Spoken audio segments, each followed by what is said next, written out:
जली तेरी जली तेल। भाई अब तो आप लोग आगे आओ। और ये बीजेपी वाले कहाँ सोए हुए हैं भाई साहब?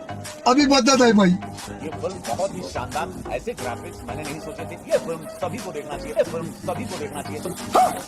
देवी देवताओं को बदनाम कर रहे हो, करते रहो। माँ की बहन की कुछ भी कहो, हमें क्या फर्क पड़ रहा है। एक मिनट, आप कह रहे हो जनसंख्या बढ़ा कौन रहा है? कौन बढ़ा रहा है? योगी जी कितने भाई हैं? मोदी जी कितने भाई हैं? मोदी जी तो 5 भाई हैं। बताइए ना, नहीं बढ़ रही जनसंख्या? अच्छा, अभी मनोज तिवारी 6 महीने पहले तीसरी बार बाप बने हैं। अभी 6 महीने पहले 3 बच्चे हो गए। 55 साल के हैं, कैसी बात कर रहे हैं आप? 55 साल में तीसरी बार बाप बनने और क्या चाहिए? देश के दूसरे उस चमनचूतिये के बारे में बात करने के लिए जो अपने आप को प्रधानमंत्री से ज्यादा ताकतवर समझता था। अपने आप को बवासीर और बिहार के नाम से चर्चित कराने के बाद इस आदमी के कांड की कहानी किसी से छुपी नहीं है। दोस्तों फिर से आ चुका हूँ इन सारे अंधभक्त पर वीडियो लेकर। आपको पता होगा जब पठान मूवी आई थी तो कोई ऐसा पत्रकार नहीं छोटा होगा जिसके आगे ये चिल्लाया नहीं हो। बॉयकॉट की मांग कर रहे थे, बल्कि बैन की भी मांग कर रहे थे। और अब आ चुकी है आदिपुरुष जिसमें हनुमान जी और राम जी के अपमान हुआ है। तो इसी को लेकर नंदा भाई राजपूत ने दीपक शर्मा की बोलती बंद कर दी है। आइए देखते हैं कि भैया क्या कहते हैं, अब मैं तेरी जलाऊंगा, तेरे पिताजी की जलाऊंगा। अब मैं तेरी जलाऊंगा, तेरे पिताजी की जलाऊंगा। मैं आपको टैग भी करूंगा।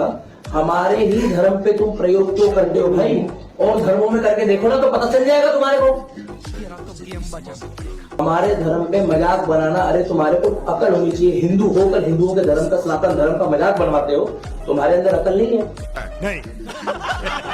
ये जली वो जली तेरी जली तेल। भाई अब तो आप लोग आगे आओ। और ये बीजेपी वाले कहाँ सोए हुए हैं भाई साहब? ये बीजेपी वाले कहाँ सोए हुए हैं भाई साहब? रुको जरा, सबर करो। फिल्म बहुत ही शानदार, ऐसे ग्राफिक्स मैंने नहीं सोचे थे। ऐसी कहानी किस तरह से प्रदर्शित करेंगे डायरेक्टर ओम जी, उनको मैं साधुवाद देता हूँ। किशन कुमार जी जो फिल्म के प्रोड्यूसर हैं, उनको मैं देता हूँ। सारे कलाकार, ग्राफिक्स देखना बहुत शानदार था। हमारी पीढ़ियों को, हमारी सनातनी संस्कृति, मर्यादा पुरुषोत्तम राम क्या थे, हमारे बच्चों को जानना बहुत जरूरी है। जहाँ इतिहास को जानना, हमारी पीढ़ियों को, ये फिल्म सभी को देखना चाहिए। ये फिल्म सभी को देखना चाहिए। चल हम फर्स्ट, हम फर्स्ट। चला।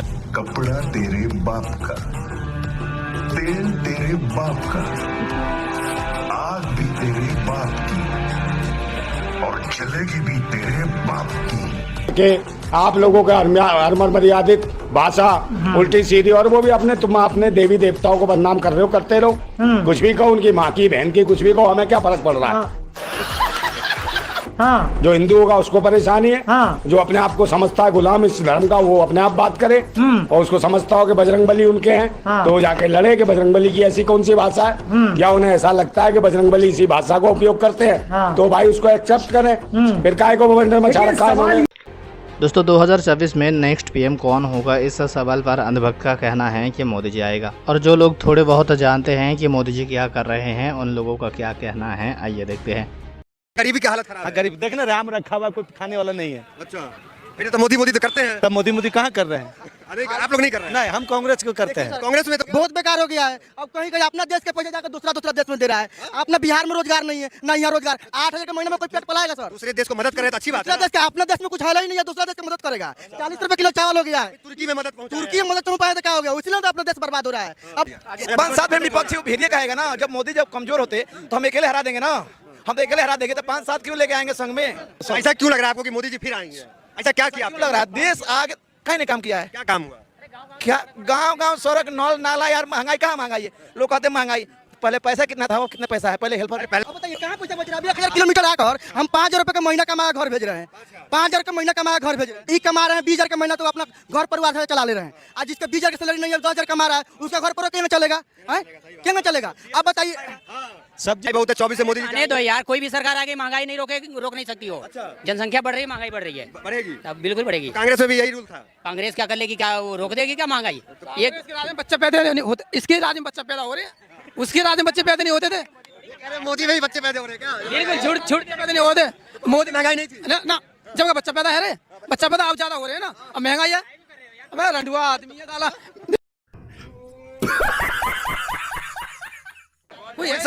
जनसंख्या पूछे इनसे, जनसंख्या बढ़ा कौन रहा है? अनपढ़ गंवार बढ़ा रहे हैं। मनोज तिवारी तीसरी बार बाप किसके राज में बनाए? मनोज तिवारी तीसरी बार बाप किसके राज में बनाए? बताइए, अरे बताइए ना, मनोज तिवारी तीसरी बार किसके बने? अभी ये बताइए ना, मनोज तिवारी तीसरी बार पिताजी बने किसकी सरकार के राज में? बच्चे बताइए ना। बाबू जनसंख्या नियंत्रण नहीं होगा तो कैसे काम चलेगा? मनोज तिवारी बीजेपी के नहीं है। 50 बच्चे बना लोगे उनका तो बच्चे तो कांग्रेस में भी होते थे ना। ये लोग लेडीज को मशीन समझ रहे हैं, लेडीज को मशीन समझ रखे हैं। 50 बच्चे कौन के 50 बच्चे तुम्हारे कितने हैं? 2 हैं। तुम्हारे कितने? 50 किसके हैं यहाँ? अरे यार बहुत सारे लोग हैं, एक दर्जन। मोदी के भक्त हैं, बताइए ना, मैंने मोदी के भक्त हैं। आप कह रहे सुनिए, एक मिनट, आप कह रहे हो जनसंख्या बढ़ा कौन रहा है? कौन बढ़ा रहा है? योगी जी कितने भाई हैं? मोदी जी कितने भाई हैं? मोदी जी तो 5 भाई हैं? बताइए ना, नहीं बढ़ रही जनसंख्या? अच्छा, अभी मनोज तिवारी 6 महीने पहले तीसरी बार बाप बने हैं। अभी 6 महीने पहले 3 बच्चे हो गए। 55 साल के हैं, कैसी बात कर रहे हैं आप? 55 साल में तीसरी बार बाप बनने और क्या चाहिए? तो कोई ज्यादा नहीं है यार। अच्छा, कोई ज्यादा नहीं है। 1 दर्जन से तो कम ही है। नहीं, भाजपा ही करे तो कोई दिक्कत नहीं है। 1 दर्जन किसके हैं? किसके हैं? किसी पार्टी भी 1 दर्जन बच्चे? नहीं भाई आपके 1 दर्जन बच्चे ना होते आपके 1 दर्जन बच्चे कहाँ है? 1 दर्जन बच्चे? मोदी जी का वही दोस्तों, मनीष केशव के लिए विनय दुबे का क्या कहना है, आइए देखते हैं। आइए आते हैं देश के दूसरे उस चमन चूतिए के बारे में बात करने के लिए जो अपने आप को प्रधानमंत्री से ज्यादा ताकतवर समझता था। अपने आप को बवासीर और बिहार के नाम से चर्चित कराने के बाद इस आदमी के कांड की कहानी किसी से छुपी नहीं है। आज हालात यह है कि बिहार में एक बार फिर से इसको लेकर इनके मेंढकों ने टटर की आवाज से पूरा ट्विटर को भंग कर दिया है। रह रहकर इनके जो समर्थक हैं, इनके पेट में मरोड़ आती है, फिर से ये निकल जाते हैं टट्टी करने। आज टट्टी किया जा रहा है सोशल मीडिया प्लेटफॉर्म के ट्विटर पे। जी हाँ, मौका है 23 जून को हो रही सारी विपक्षी पार्टियों की पटना में आयोजित होने वाली बैठक का। नीतीश कुमार ने इस बैठक में देश के तमाम प्रमुख विपक्षी दलों के नेताओं के, उनके अध्यक्षों को, उनके प्रमुख चेहरों को आमंत्रित किया है कि लोकसभा चुनाव 2024 को देखते हुए एक जगह बैठकर इसकी चर्चा कर ली जाए और रणनीति बना ली जाए। इसी में तमिलनाडु के मुख्यमंत्री स्टैलिन को भी आना है। यही मौका था कि मनीष कश्यप के साथ जो समर्थक है उनको इस बात का बुरा लग गया कि जिस मनीष कश्यप को इडली सांभर खिला के हमारे यहाँ पर लुंगी डांस कराया जा रहा है तमिलनाडु में, उसी तमिलनाडु के मुख्यमंत्री हमारे पटना में आकर हमारा मेहमान कैसे बन सकता है। कहीं ना कहीं मुझे ऐसा लगता है कि आज मनीष कश्यप की जो हालात है वो इनके समर्थकों की वजह से ही है, क्योंकि वो अगर इस तरह का ट्रेंड चला रहे हैं तो स्वाभाविक है कि तमिलनाडु पुलिस और तमिलनाडु की सरकार भी इस ट्रेंड को देख रही होगी। अभी भी मनीष कश्यप उनके कस्टडी में है और इस ट्रेंड की वजह से शायद उसको कल नाश्ते में ज्यादा इडली और सांभर मिलेगा, ऐसा मैं उम्मीद करता हूं। क्योंकि आप एक मुख्यमंत्री को गालियां देंगे, देख रहा हूं लगातार सोशल मीडिया पर, खासतौर पर ट्विटर पर स्टैलिन को लेकर अपमानजनक ट्वीट किए जा रहे हैं मनीष कश्यप के समर्थन में। तो एक बात बताइए, अगर आप स्टैलिन नाम के जो मुख्यमंत्री हैं जो कि तमिलनाडु से आते हैं, जहां पर इस समय मनीष कश्यप जैसा एक बवासीर और बिहार कैद में है, उसके मुख्यमंत्री को आप गरिया लीजिएगा, उसके बाद आपको लगता है कि वहां पर मनीष कश्यप को बहुत बढ़िया स्वागत मिलेगा। आप लोग खुद खासतौर पर उसके समर्थक उसको रिलवाने और पिलवाने में लगे हैं, हमेशा से यही रहा है। आपने तेजस्वी यादव को लेकर ट्रोल किया और बीजेपी ने इसका फायदा उठाते हुए खेला कर दिया। अब आप सोच रहे हैं कि विनय दुबे ये क्या कह रहा है। दरअसल मैं हमेशा से कहते आ रहा हूं कि मनीष कश्यप की आज जो बर्बादी है, जेल की जो यात्रा है, उसके ऊपर एनएसए है, इस तमाम कृत्यों के पीछे भारतीय जनता पार्टी का बड़ा हाथ है। अब आप बोलेंगे कि क्या सबूत है, तो सबूत आप ताजा देख लीजिए। अभी 27 जून या 28 जून को लगभग एक तारीख पड़ी है बिहार के उसी के चंपारण वाले क्षेत्र में जहां पर मनीष कश्यप रहता है, वहीं एक मझौलिया थाना है। वहां के स्थानिक विधायक जो कि भारतीय जनता पार्टी के थे, उन्होंने मनीष कश्यप के ऊपर एक केस डराया था कि उन्होंने उनको बंदूक दिखाकर उनकी गाड़ी रोककर उनके साथ गाली गलौज और धक्का मुक्की की। ये मामला पुराना था। अगर चाहते तो भारतीय जनता पार्टी के जितने भी कार्यकर्ता मनीष कश्यप का जिंदाबाद करते हैं, उनको मैं पूछना चाहता हूं कि आपके जो पार्टी के स्थानिक विधायक हैं, इस समय के वर्तमान विधायक है, क्या वो मनीष कश्यप को इस केस में से बरी नहीं करा सकते थे?